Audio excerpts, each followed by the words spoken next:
Hello and welcome to the Know Club. Let's get in the know. Hi, I'm Anna. I hope you had a fabulous day today. Mine was pretty fabulous because I made it so. But you know what? I woke up and I was really excited. If you saw the stream last night, then you saw that I got a job. Yay. I've been looking for 6 motherfucking weeks and it's been tough, baby. And it went great and I got the job. Woke up this morning and I wake up to a text that they're like, actually, you know what? I feel like we're having second thoughts, this, that, and the other. And yeah, within a day, just got a job, lost a job. So that was the shortest one I've ever had. The shortest career I've ever had right there.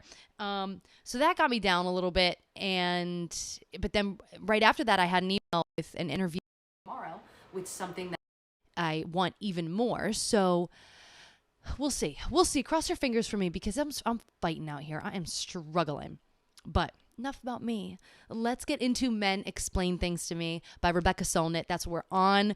We're in the home stretch here, people. I know it's been tough. It's been a tough read. These books are not going to get any lighter. Just a little heads up, okay? But I'm always going to be my goofy self. You can guaranteed. Signed, sealed, delivered. I'm weird, okay? So we are going to start at page, I believe we stopped at 117. So skip a blank page. And here we're at chapter 8. Again, we have this black and white hand sketched image of, a woman in high heels doing some domestic work, women's work. And here she's hanging the line. Can you see that there? Yep. And she's got those heels on. Can't see her. She's in a silhouette. So it's very reminiscent of that one I believe at the very beginning or close to the very beginning. Oh no, that was when she was in water, but there was another where she was hanging out her clothes on the line to dry. So this is a very similar one. Call back to that one. And if you recall last night, if you were able to watch it, we were talking about that entire chapter was about the right to speak and how women just aren't believed, and the chapter started off with the story of Cassandra, the daughter of Troy, and about her. She's incredibly accurate in all of her prophecies, but nobody heeds her warnings. They think she's crazy, they think she's a liar, and all of them come true. And she is actually slain alongside Agamemnon because she is killed because she doesn't want to have sex with a god, essentially. So she in this story does not even deserve the right to life because she refuses a god or a man. She refuses sex. So she has no right over her body either. So not only are her words not believed, but she isn't seen as worthy of life unless she gives up her sexual power. So that's fucked. And this is just all about the subjugation of women, people. And this isn't fairy tales. This isn't fiction. Yes, that is about the gods and everything, and that is a mythical character. But, I mean, I don't know. Was Cassandra real? No, I highly doubt it. But hey, never know. I wasn't there. But I'm here now, okay? And it's spooky out here. So let's continue. Hashtag, yes, all women. Whew. Feminists rewrite the story, 2014. It was a key match in the World Cup of Ideas. The teams vied furiously for the ball. The all-star feminist team tried repeatedly to kick it through goalposts marked widespread social problems, while the opposing team, staffed by the mainstream media and mainstream dudes, was intent on getting it into the usual net called isolated event. To keep the ball out of his net, the mainstream's goalie shouted, mental illness, again and again.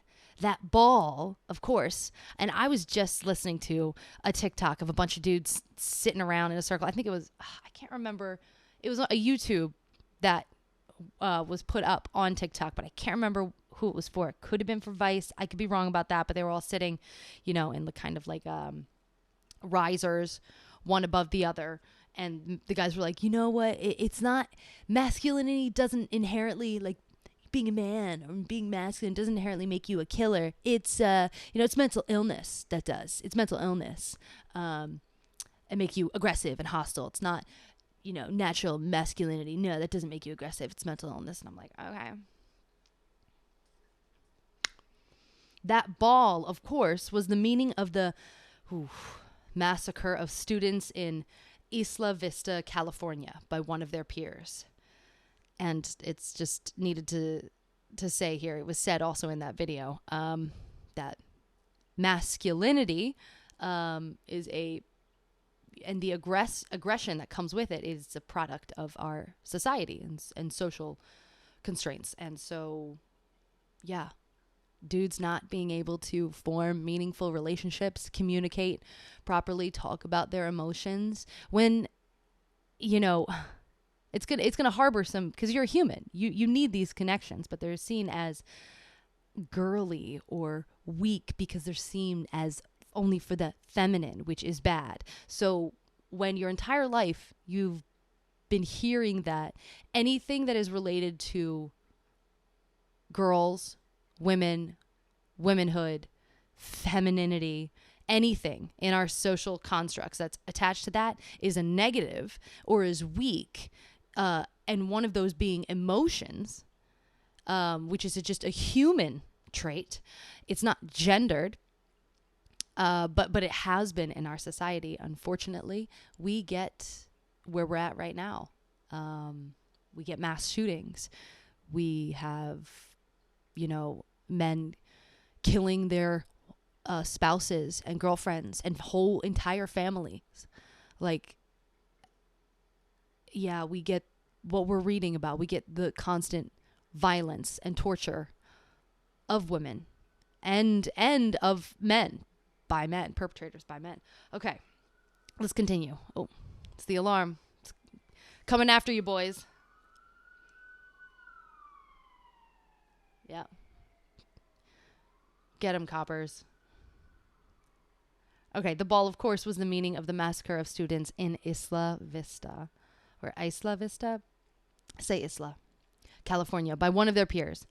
All weekend, the struggle to define his acts raged. Voices in the mainstream insisted he was mentally ill, as though that settled it, as though the world were divided into two countries called sane and crazy, and that share neither border crossings nor a culture. And that's the key. It's the culture.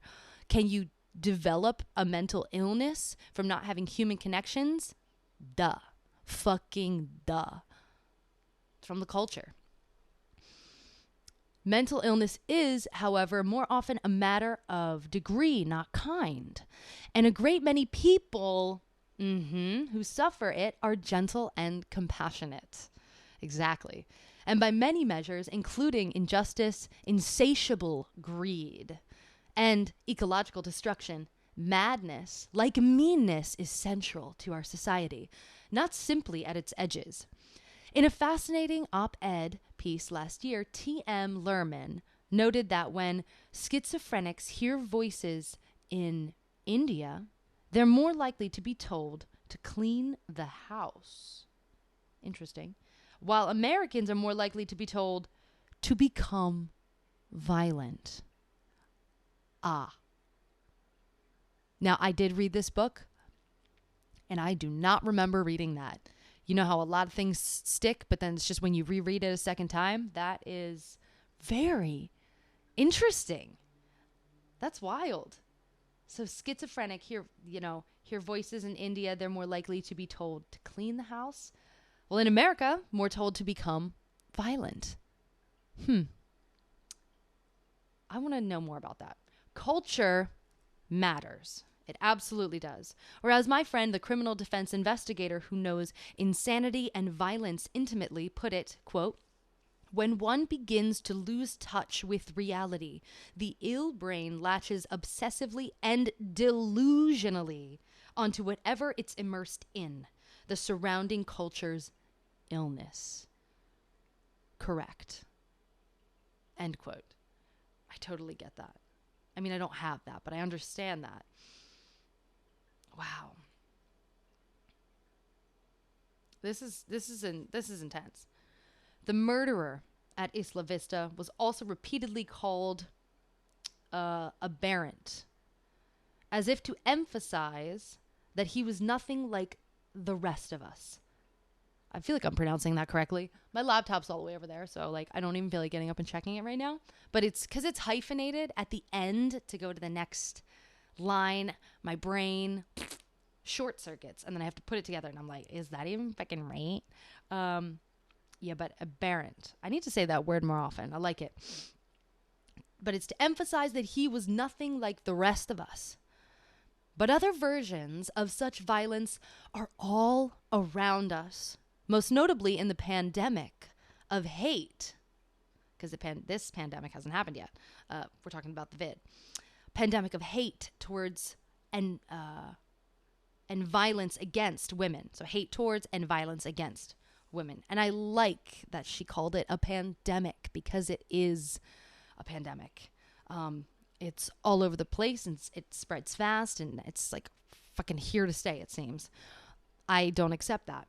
In the end, this struggle over the meaning of one man's killing spree may prove to be a watershed moment in the history of feminism, which always has been and still is in a struggle to name and define, to speak and to be heard.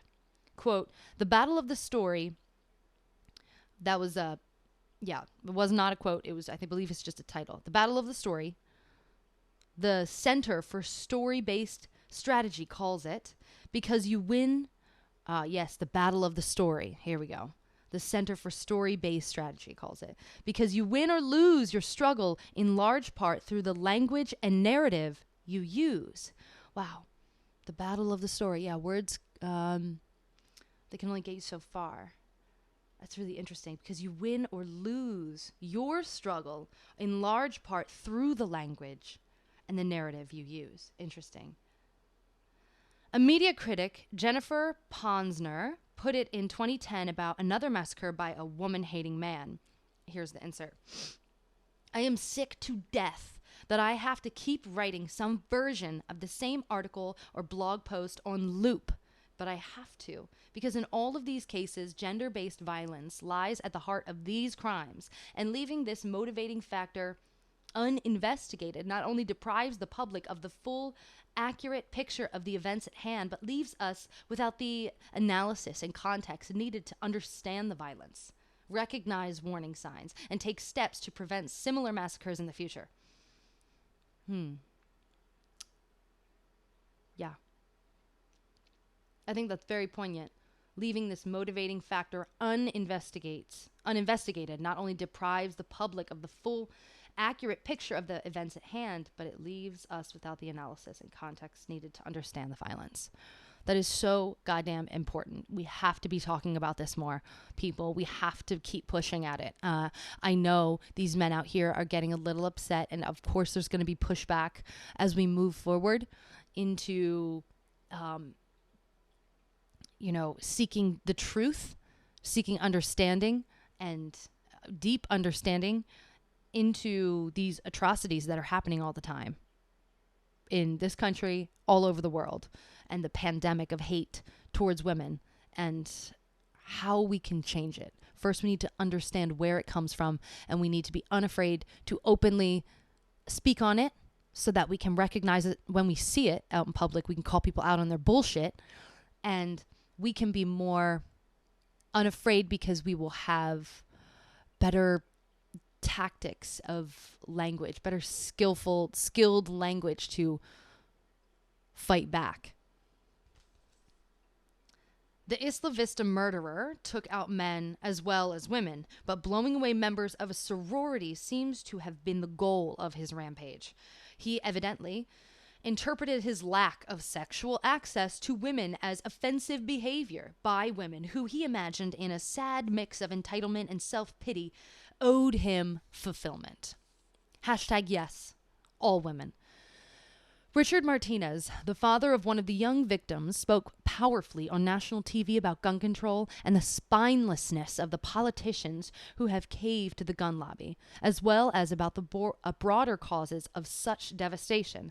A public defender in Santa Barbara County, he has decades dealt with violence against women, gun users, and mental illness, as does everyone in his field. The bloodbath was indeed about guns and toxic versions of masculinity and entitlement, and also about misery, cliche, and action movie solutions to emotional problems. It was, above all, about the hatred of women. According to one account of the feminist conversation that followed, a young woman with the online name Kay, who has since been harassed or intimidated into withdrawing from the public conversation, decided to start tweeting about the hashtag #YesAllWomen at some point that Saturday after the massacre. By Sunday night, 500,000 hashtag #YesAllWomen tweets had appeared around the world. 500,000 by Sunday night. All right? That's yeah. Quick. As though a dam had burst. And perhaps it had. The phrase described the hells and terrors women face and specifically critiqued a stock male response when women talked about their oppression. Not all men.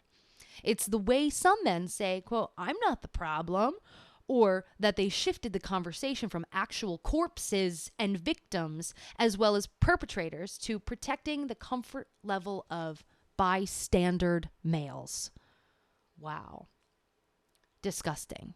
That's why I feel so viscerally just like, I feel so disgusted, but I also feel numb, and I check the fuck out the second anybody says, well, not all men. I immediately know that I will not be having any more conversations with this person. I don't want them in my life.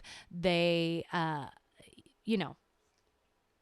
it's enough for me. It's immediate, just like off switch. I'm just like, nope, not even going into it. And that's a perfect way to describe why I feel that way, because when they say that, they've shifted the conversation from actual corpses and victims, as well as perpetrators, to protecting the comfort level of bystanders. They care more about their own comfort than about real victims. And to me, that's fucking disgusting. And I'm over it. Like, I have absolutely no time for it. No time at all. I don't want anybody in my life who feels that way. Get the fuck out of here. In New York, get the fuck out of here. An exasperated woman remarked to me, quote, "What do they want? A cookie for not hitting, raping, or threatening women?" I love that. I love that. Huh. I'm going to say that shit next time. Women are afraid of being raped and murdered all the time. And sometimes that's more important to talk about than protecting male comfort levels. Or as someone named Jenny Chu tweeted, "Sure, not all men are misogynists and rapists. That's not the point. The point is that, yes, all women live in fear of the ones that are." It's like, I genuinely deep down feel like they believe men can understand this concept. Even the ones that are saying it, they can understand the concept, but they cannot understand. They can't take any accountability at all. At all. They don't want to believe that this is the reality that we live in. That's what it is. They can understand the concept, but they don't believe the concept is real because they don't experience it themselves, because they don't live as a woman day to day, and they're not going to listen to women.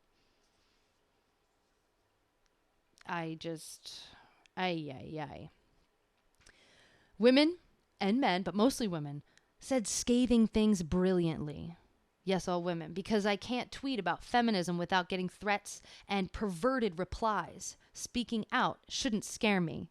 Yes, all women, because I've seen more men angry at the hashtag rather than angry at the things happening to women. Hello. Yes, all women, because if you're too nice to them, you're leading them on. And if you're too rude, you risk violence. Either way, you're a bitch. So true. And I really, honestly, in my life, in my day to day, I try to deal with as little men as possible. I want to interact with as little men as humanly possible. Honestly, for the rest of my life. You cannot sway me on that. It was a shining media moment, a vast conversation across all media, including millions of participants on Facebook and Twitter, which is significant since Twitter has been a favorite means of delivering rape and death threats to outspoken women. As Astra Taylor has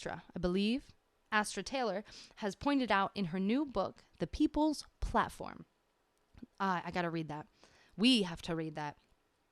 The language of free speech is used to protect hate speech, itself an attempt to deprive others of their freedom of speech, to scare them into shutting up.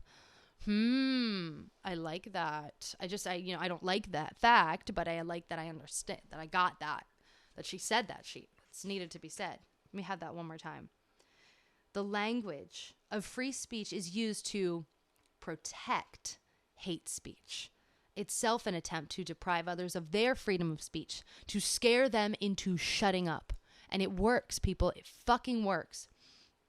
Lori Penny, one of the important feminist voices of our times, wrote, here is the excerpt, "When news of the murders broke, when the digital world began to absorb and discuss its meaning, I had been about to email my editor to request a few days off because the impact of some particularly horrendous rape threats had left me shaken, and I needed time to collect my thoughts. Now, instead of taking that time, I'm writing this blog, and I'm doing so in rage and in grief, not just for the victims of Isla Vista massacre, but for what is being lost everywhere as the language and ideology of the new misogyny continues to be excused. I am sick of being told to empathize with the perpetrators of violence anytime I talk about the victims and survivors." Done. Need some water.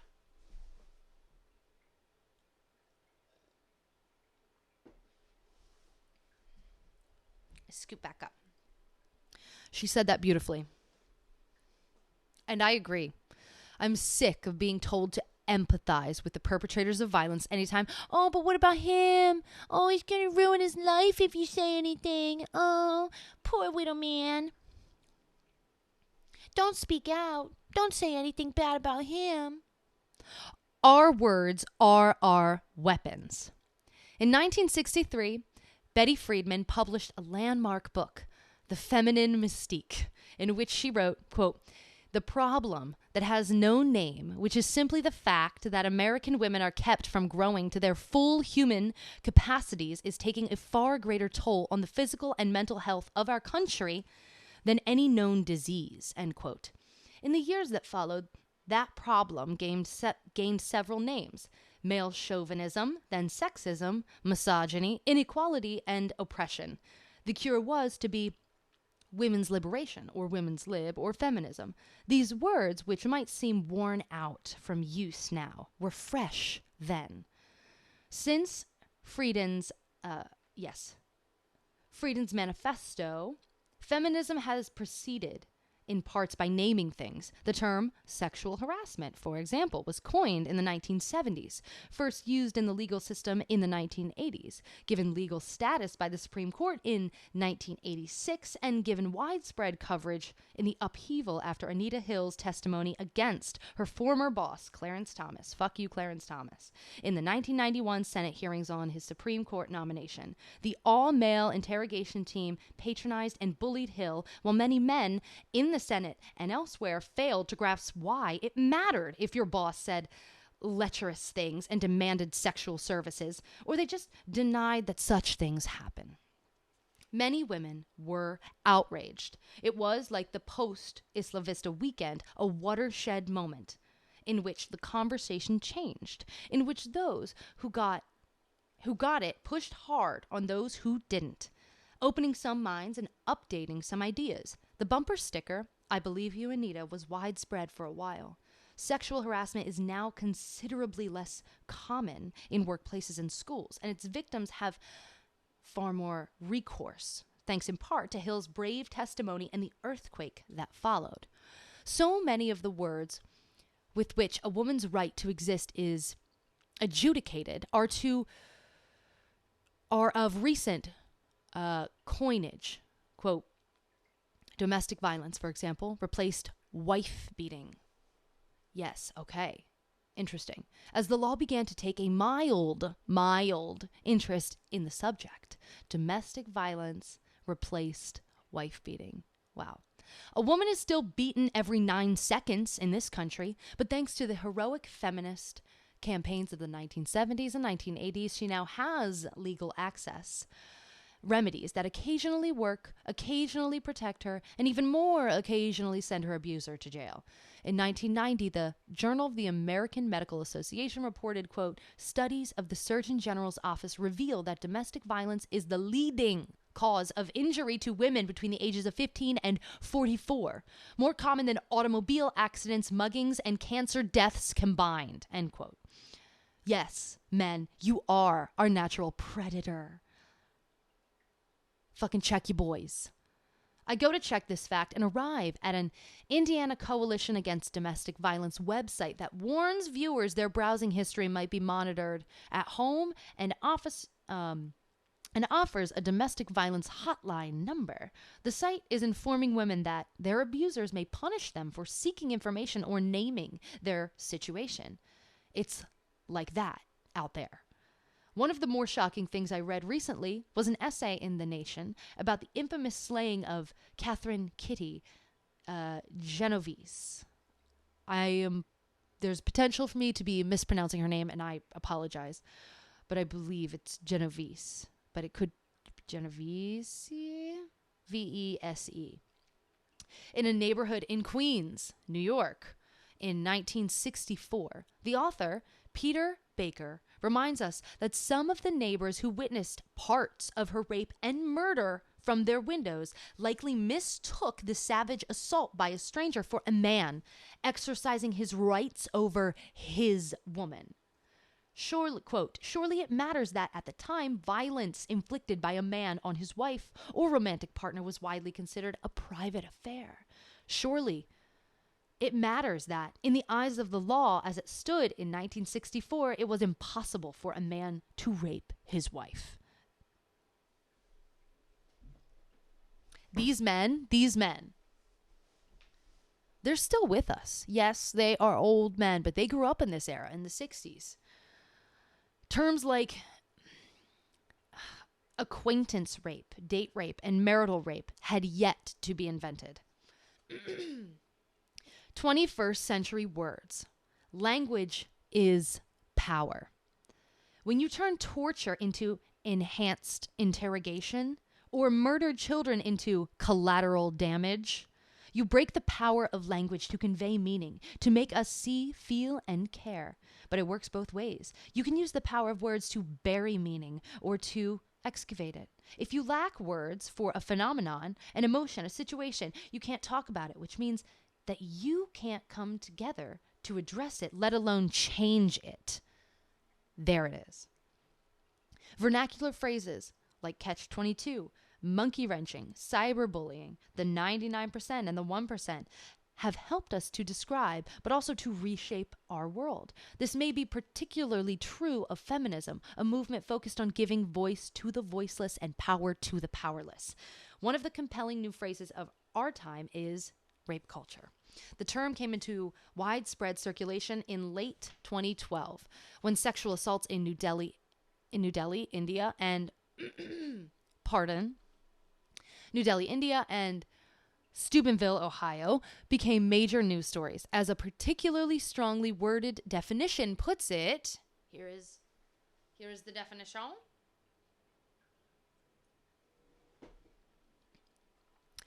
Rape culture is an environment in which rape is prevalent and in which sexual violence against women is normalized and excused in the media and popular culture. Rape culture is perpetuated through the use of misogynistic language, the objectification of women's bodies, and the glamorization of sexual violence, thereby creating a society that disregards women's rights and safety. Rape culture affects every woman. Most women and girls limit their behavior because of the existence of rape. Do not deny. Do not deny. It's too real, baby. Most women and girls live in fear of rape. Men in general do not. That's how rape functions, as a powerful means by which the whole female population is held in a subordinate position to the whole male population, even though many men don't rape and many women are never victims of rape. End excerpt. Sometimes I've heard rape culture used to describe specifically what's called lad culture, the jeering, leering subculture in which some young men are lodged. I fucking hate these dudes. I'm looking at you, Chad. Other times it's used to, that just made me think of incels. Don't they call like the guys that they think like, I guess straight, cishet white women want? Or like, muscular, or I don't know. They call them chads, though, I'm pretty sure. But also, lad culture is, it's not just those boys it's also the incels as well. Sorry. Other times I couldn't find my spot. Got it. Other times it's used to indict? I want to say like indicate, but it's indict. I just never use that word. I use indicate all the time. I don't use indict. Used to indict the mainstream. Right? Am I saying that right? It sounds wrong. You ever say a word and you're just like, fuck, that don't sound right out here. Got to go a little bit closer to the mic. We're going to move past this. Which oozes with misogyny in its entertainment, its everyday inequalities, its legal loopholes. The term helped us stop pretending that rapes are anomalies, that they have nothing to do with the culture at large, or are even antithetical to its values. If they were, a fifth of all American women and 1 in 71 men, I think that fifth in American women might be a little bit more, but okay, let's be realistic, wouldn't be rape survivors. 1 in 5. So when this book came out.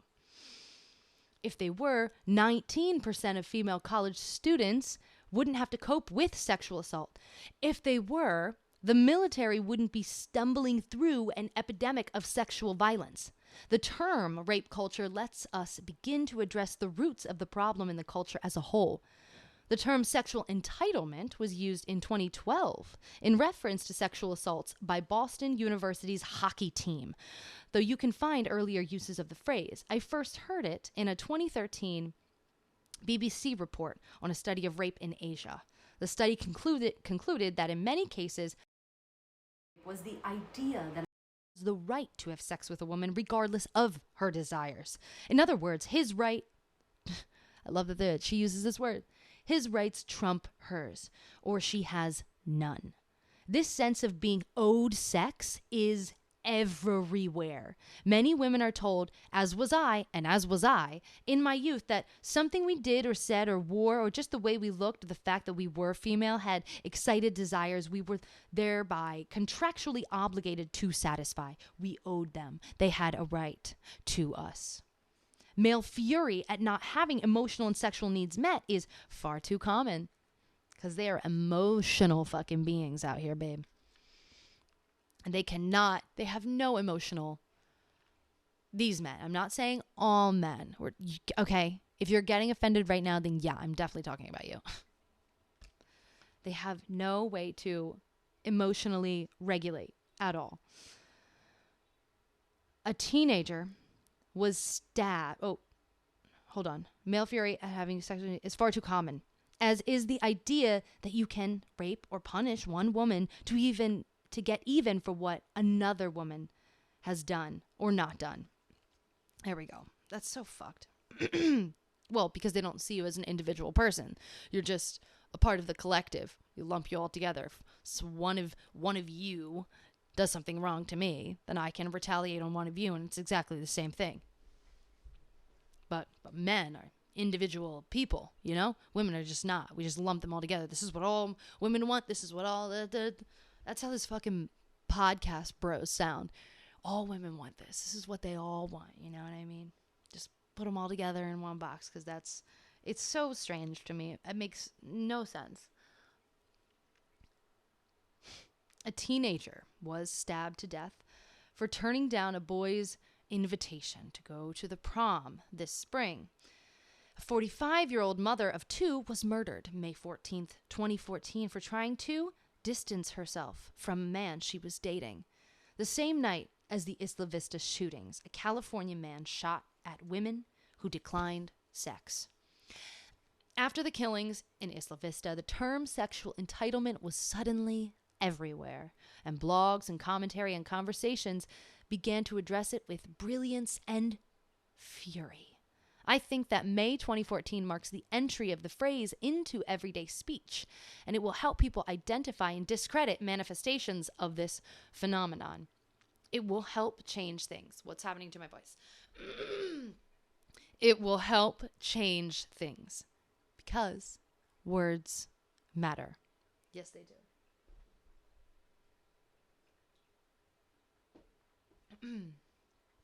Crimes, small and large.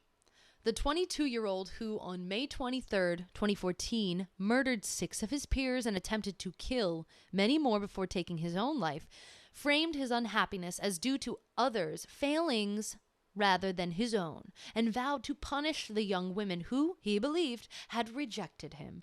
In fact, he already had done so repeatedly with minor acts of violence that foreshadowed his final outburst. They always tell on themselves. Weeks before, days before, months before, years before.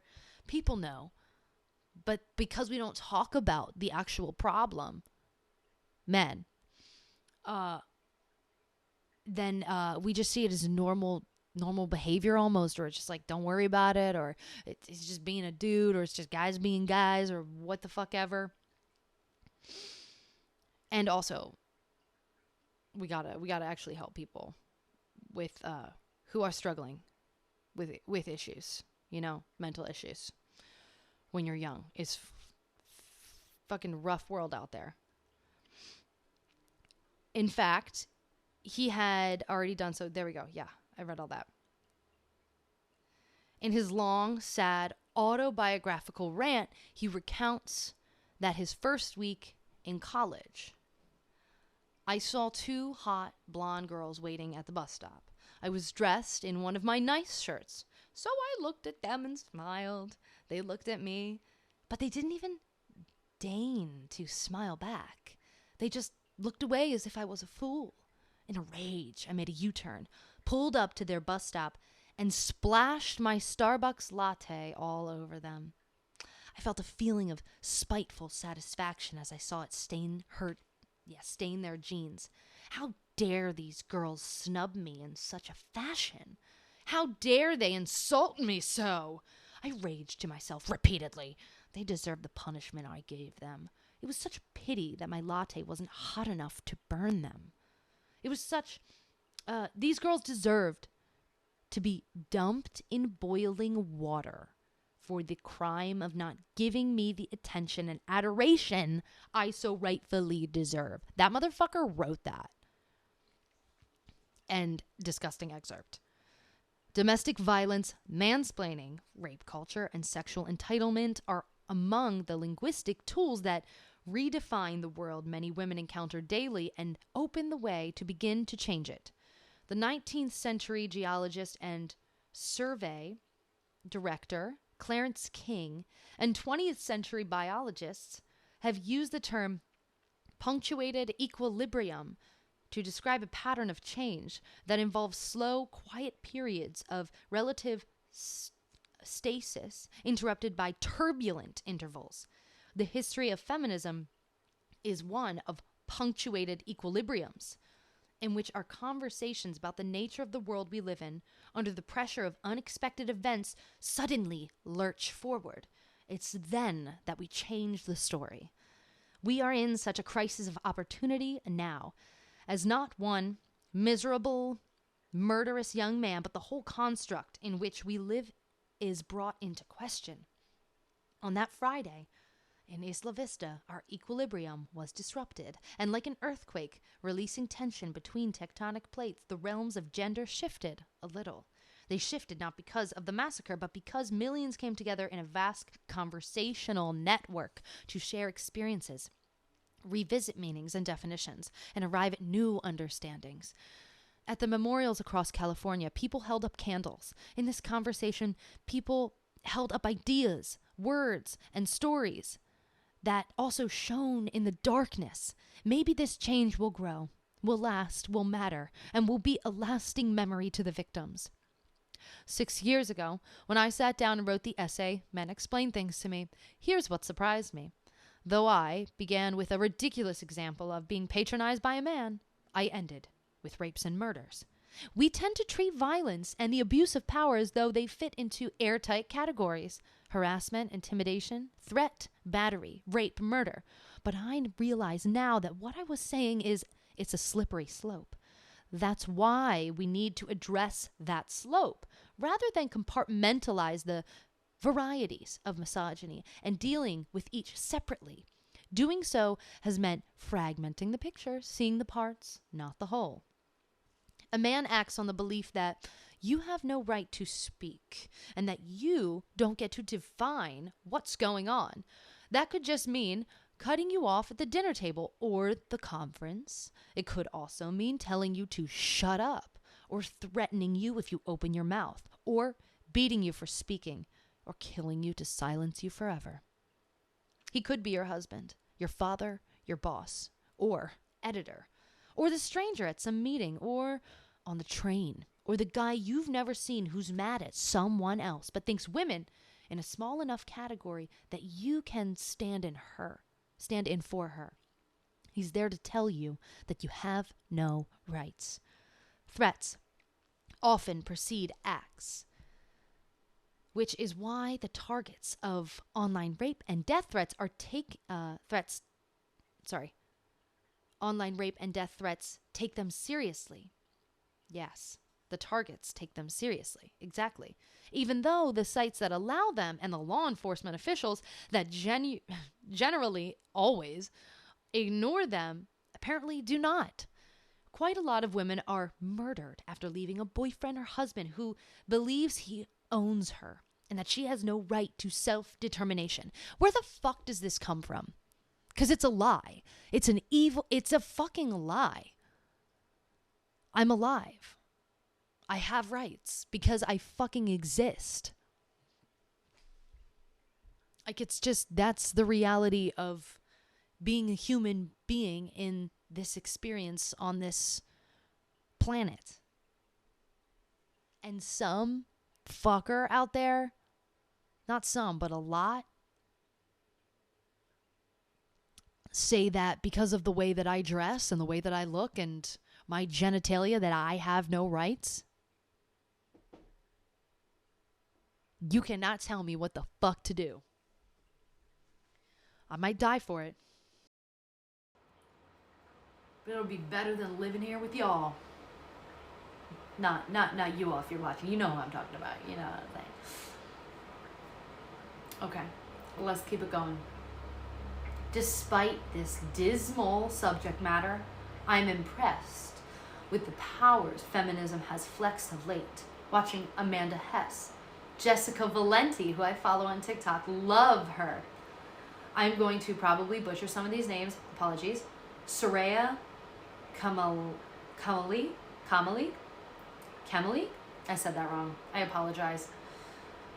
Lori Penny, Amanda Marcotte, I believe, Jennifer Posner, and other young feminists swing into action the weekend after the Rogers killing spree was thrilling. And the sudden explosion of #YesAllWomen tweets astonishing. The many men who spoke up thoughtfully were heartening. More and more men are actively engaged instead of just being, not all men, bystanders. You could see once radical ideas blooming in the mainstream media. You could see our arguments and whole new ways of framing the world gaining ground and adherence. Maybe we had all just grown unbearably weary of the defense of unregulated guns after more than 40 school shootings since Sandy Hook Elementary School in December 2012. Wow, it's been a lot more than that. Of the wages of macho fantasies of control and revenge, of the hatred of women.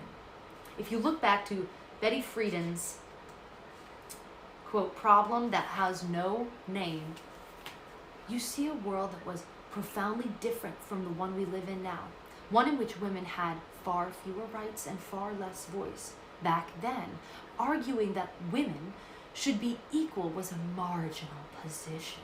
Now, arguing that we should not be is marginal in this part of the world, and the law is mostly on our side. The struggle has been and will be long and harsh and sometimes ugly. And the backlash against feminism remains savage, strong, and omnipresent. But it's not women. I messed that word up so bad. I got excited to say it, and then I was like, blah, blah, blah. But it's not winning. The world has changed profoundly. It needs to change far more. And on that weekend of mourning and introspection and conversation just passed, you could see a change happen. Yes.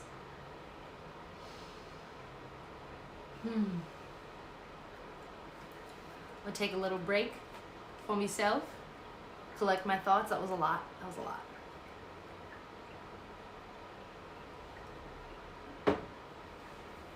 I'm gonna grab some more water. Oof.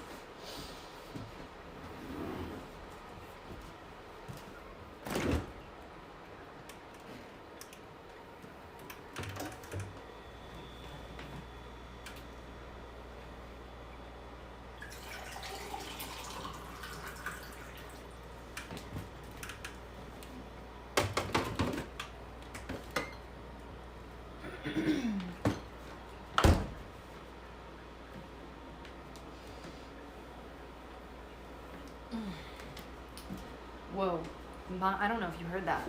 My back just cracked like crazy. That does not feel normal. Shall we continue? We're on chapter 9. I believe this is our last chapter. Still no face, but it is a woman seemingly peeking through a curtain. I don't know if she's looking out the window. I'm not sure. It's not clear. You can no longer see her feet, so no high heels. Peeking out the window. Searching for something. Hiding her face still.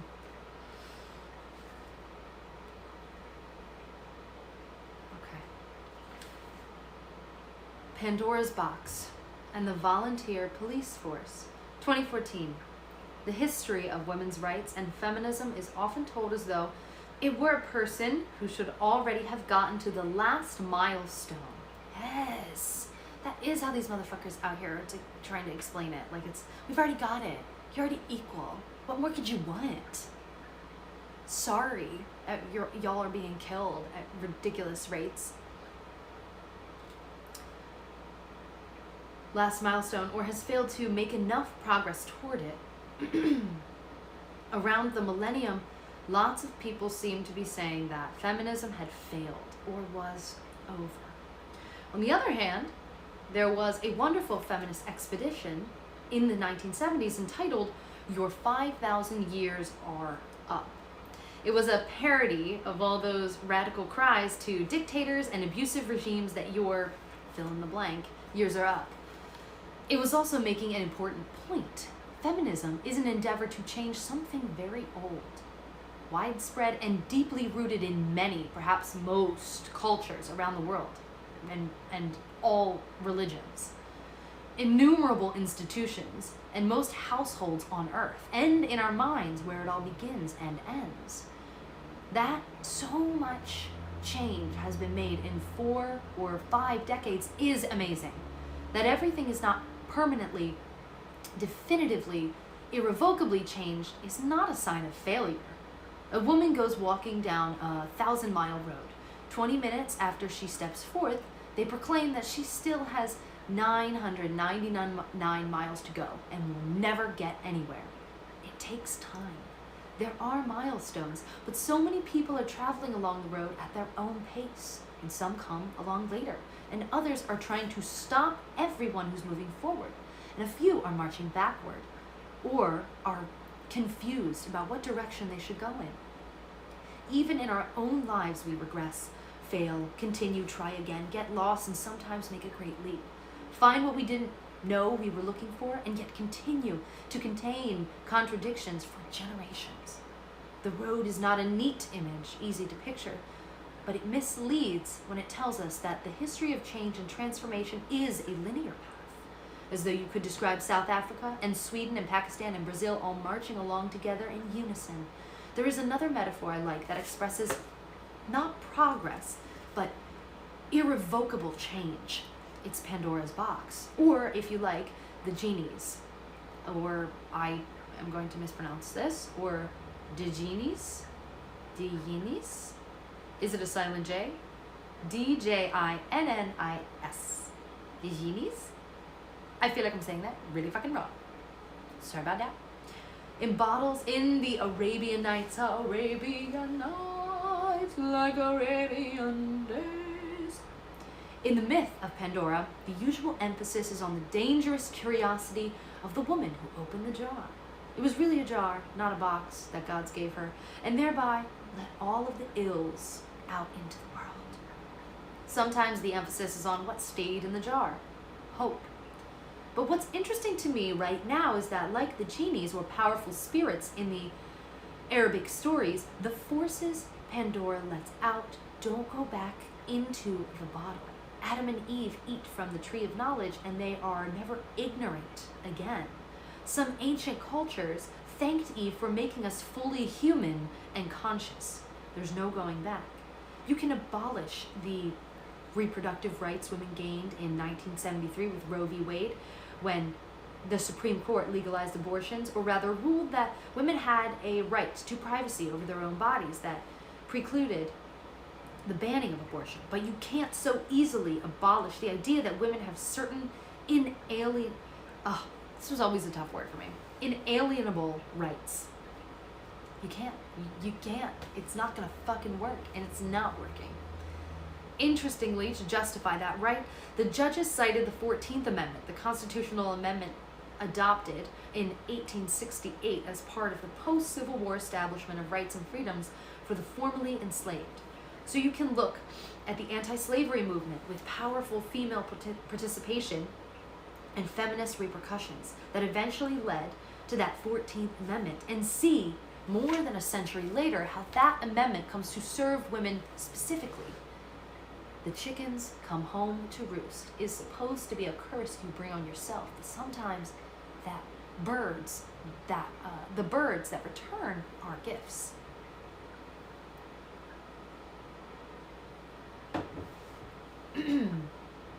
Thinking out of the box.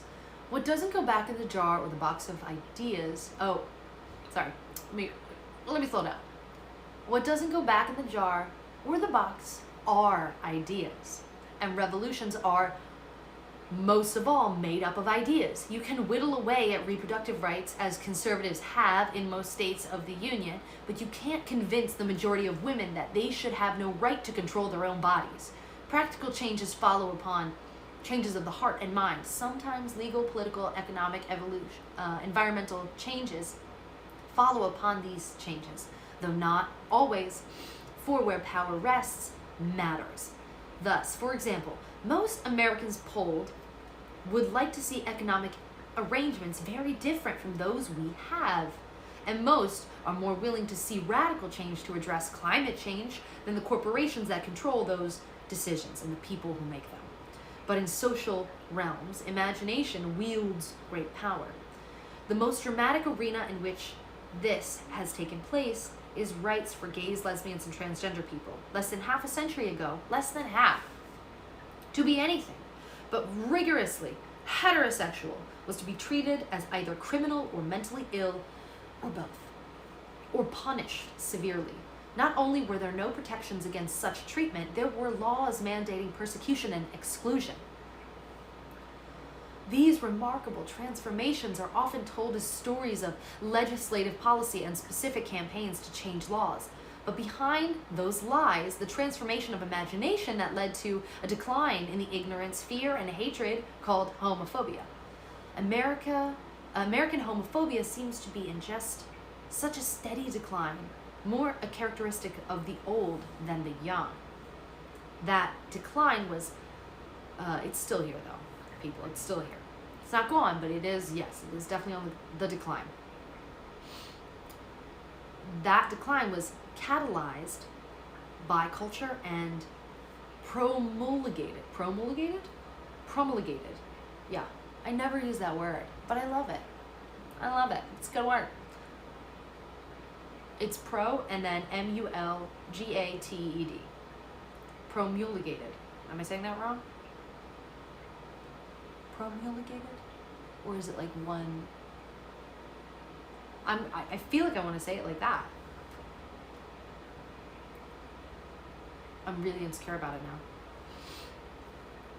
Promulgated? No, that's not right. It's not prom. I'm going to say it like that. Promulgated? Fuck that word. By countless queer people who came out of the box, called the closet, to be themselves in public. As I write this, a young lesbian couple has just been elected as joint homecoming queens at a high school in Southern California, and 2 gay boys were voted cutest couple in their New York high school.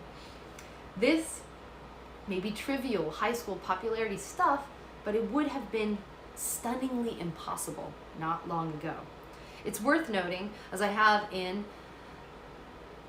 quote, in praise of the threat in this book, that the very idea that marriage could extend to 2 people of the same gender become far more possible because feminists liberated marriage from the hierarchical system it had been in and reinvented it as a relationship between equals. Those who are threatened by marriage equality are, many things suggest, as threatened by the idea of equality between heterosexual couples as same-sex couples. Yes. Liberation is a contagious project. Speaking of birds coming home to roost. Homophobia, like misogyny, is still terrible, just not as terrible as it was in, say, 1970. Finding ways to appreciate advances without embracing complacency is a delicate task. It involves being hopeful and motivated and keeping eyes on the prize ahead.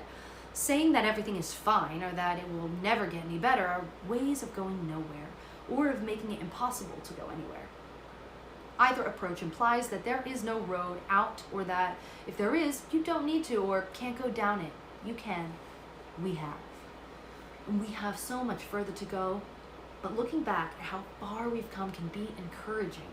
Domestic violence was mostly invisible and unpunished until a heroic effort by feminists to out it and crack down on it a few decades ago.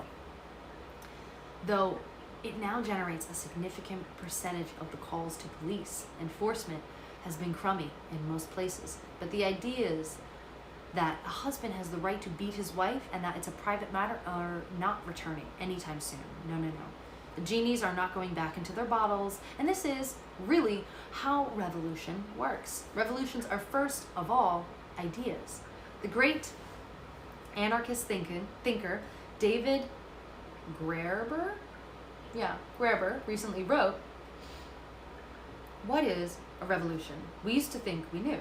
Revolutions were seizures of power by popular forces aiming to transform the very nature of the political, social, and economic system in the country in which the revolution took place, usually according to some visionary dream of a just society.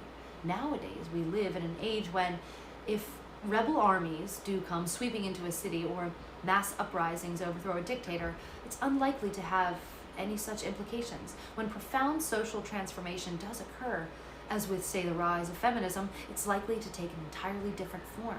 It's not that revolutionary dreams aren't out there, but contemporary revolutionaries rarely think they can bring them into being by some modern-day equivalent of storming the Bastille.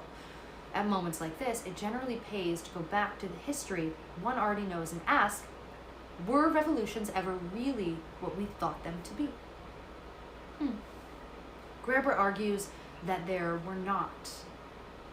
that they were not primarily seizures of power in a single regime, but ruptures in which new ideas and institutions were born and the impact spread. As he puts it, quote, the Russian Revolution of 1917 was a world revolution ultimately responsible for the New Deal and European welfare states as much as for Soviet communism, end quote. Which means that the usual assumption that Russian revolution only led to disaster can be upended. He continues, quote, the last in the series was the World Revolution of 1968, which, more like 1884, broke out almost everywhere, from China to Mexico, seized power nowhere, but nevertheless changed everything. This was a revolution against state bureaucracies and for the inseparability of personal and political liberation, whose most lasting legacy will likely be the birth of modern feminism. Wow. What a break.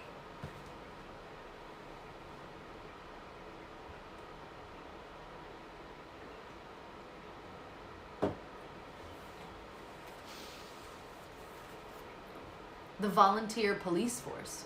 So the cat is out of the bag. The genies are out of their bottles. Pandora's box is open. There's no going back. Still, there are so many forces trying to push us back, or at least stop us.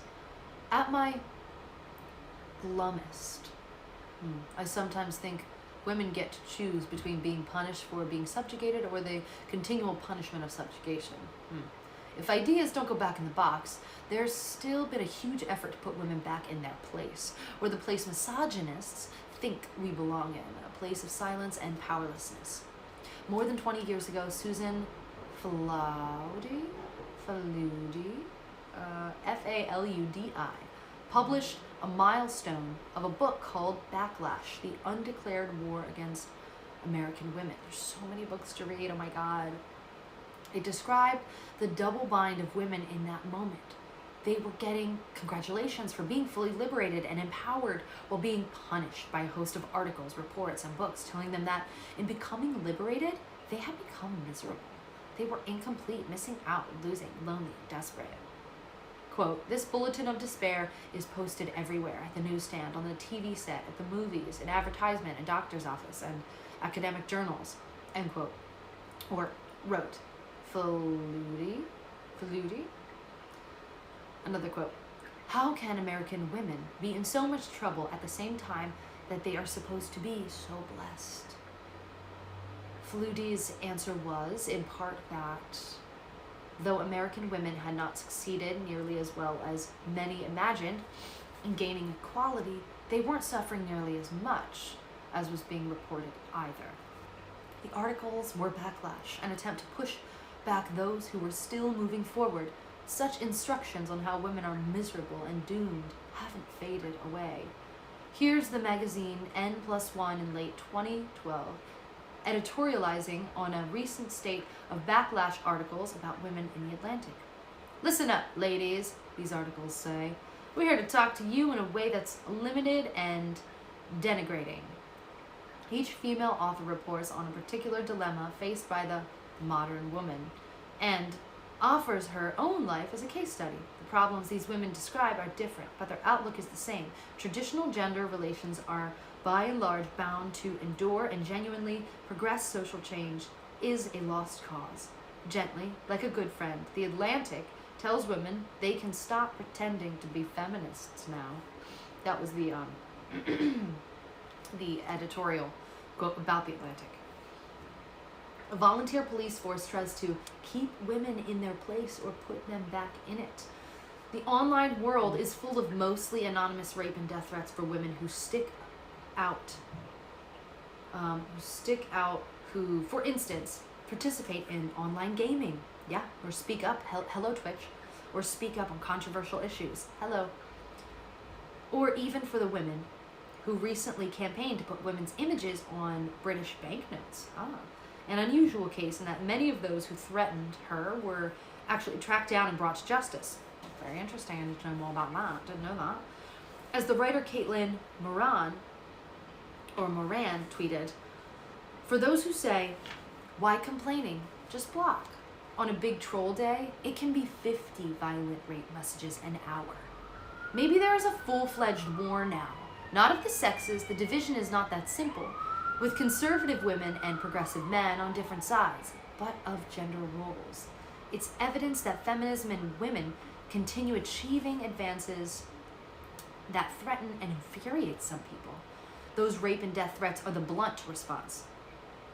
The decorous version is all those articles Flutie and M+1 cite telling women who we are and what we may aspire to and what we may not.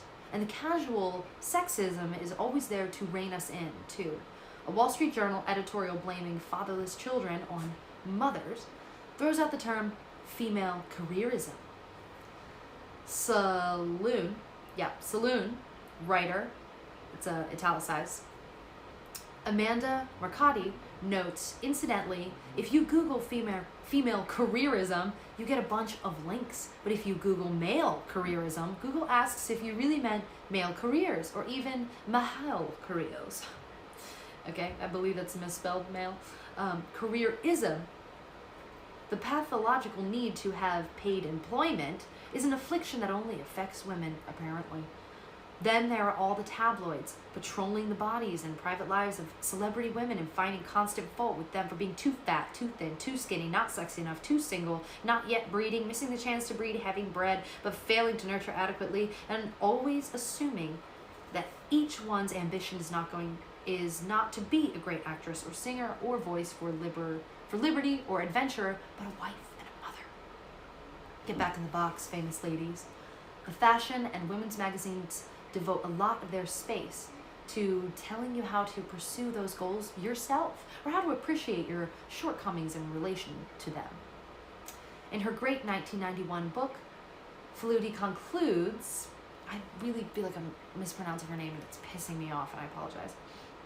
Quote, and yet, for all the forces the backlash mustered, women never really surrendered, end quote. And we never fucking will. Conservatives are now largely fighting rearguard,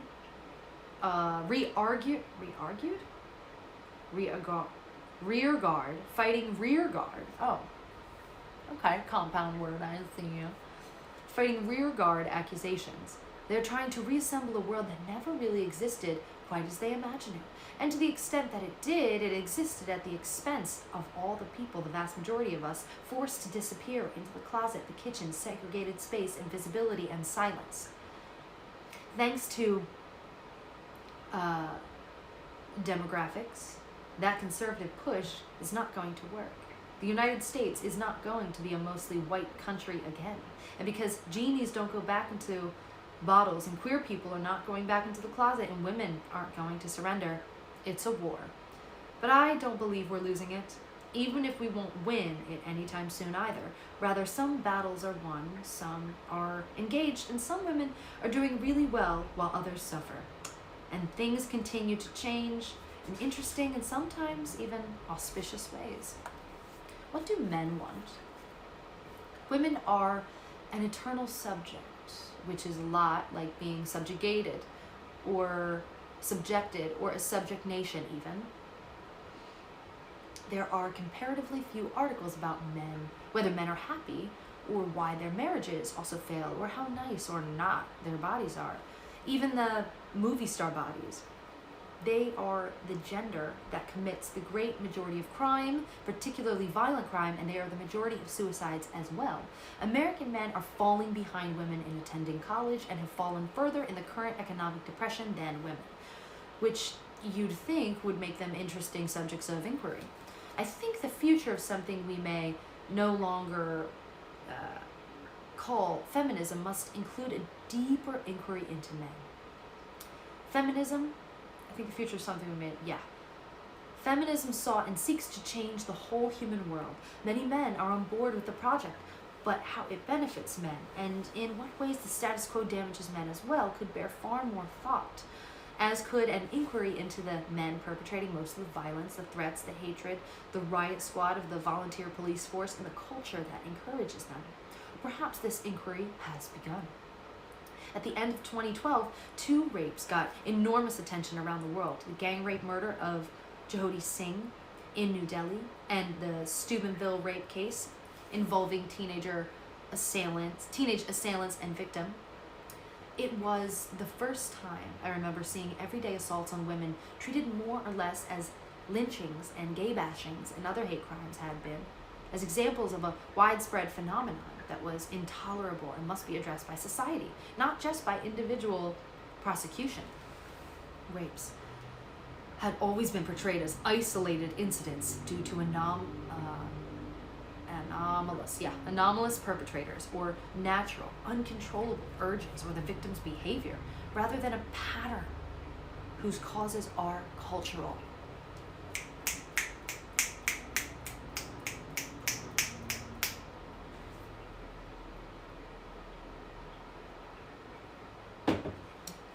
I am not a part of that culture no more. I try my best. Get the fuck out. The conversation changed. The term rape culture started to circulate widely. It insists that a wider culture generates individual crimes and that both must be addressed and can be. The phrase had first been used by feminists in the 1970s, but what put it into general circulation, evidence suggests, were the slut walks that began in 2011. I remember that as a protest against victim blaming. A Toronto policeman giving a safety talk at a university told female students not to dress like sluts.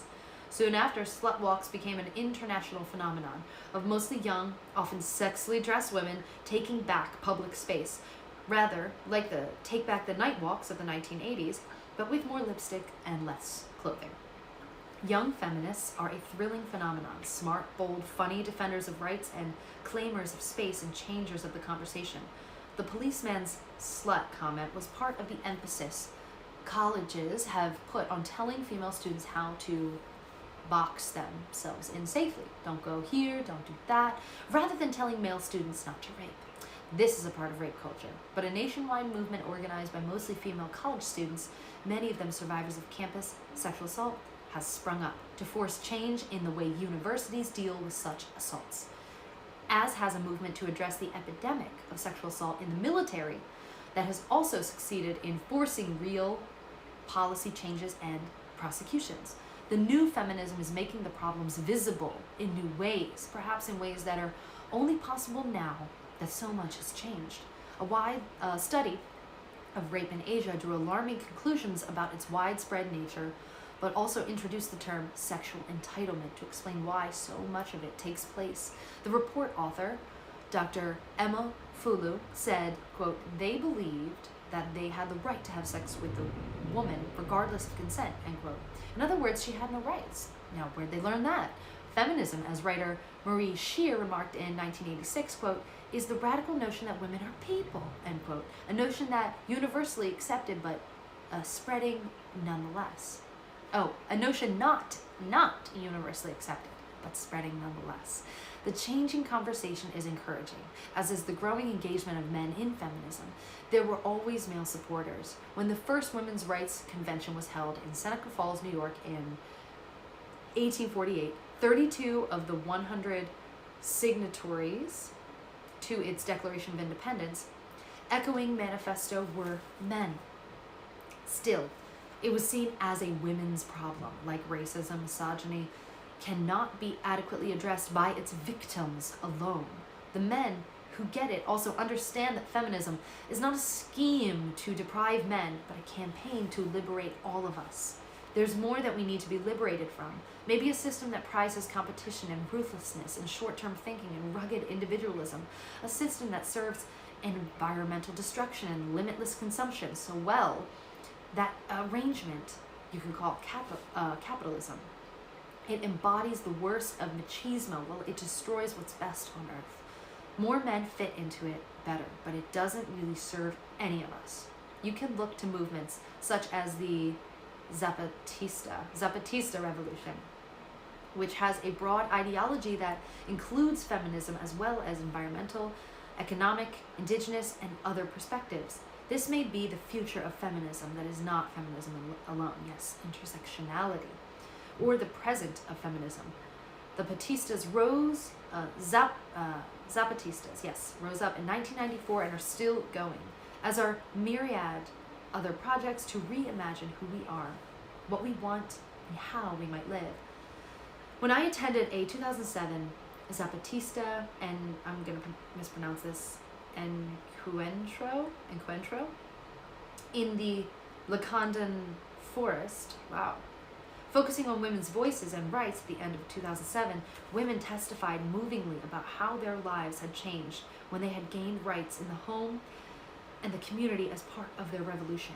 Quote, "We had no rights," end quote. One of them said of the era before the rebellion. Another testified, quote, "The saddest part is that we couldn't understand our own difficulties, why we were being abused. No one had told us about our rights," end quote. Here is that road, maybe 1,000 miles long, and the woman walking down it isn't at mile 1. I don't know how far she has to go, but I know she's not going backward, despite it all, and she's not walking alone. Maybe it's countless men and women and people with more interesting genders. Here's the box Pandora held, and the bottles the genies were released from. They look like prisoners and coffins now. People die in this war, but the ideas cannot be erased. Thank you, Rebecca Solnit, for all of your hard work, all that you have done, the knowledge that you are giving people who have access to this book. Thank you personally. It's really opened my eyes, just being able to consume this content, be aware. My eyes are just open all the time, and it's a testament to your hard work and the literature that you're putting out there. It's wonderful. It is making a difference. Yeah, it's galvanized me to know more, learn more, educate myself, and be unafraid of using my voice and of challenging my own status quo within myself.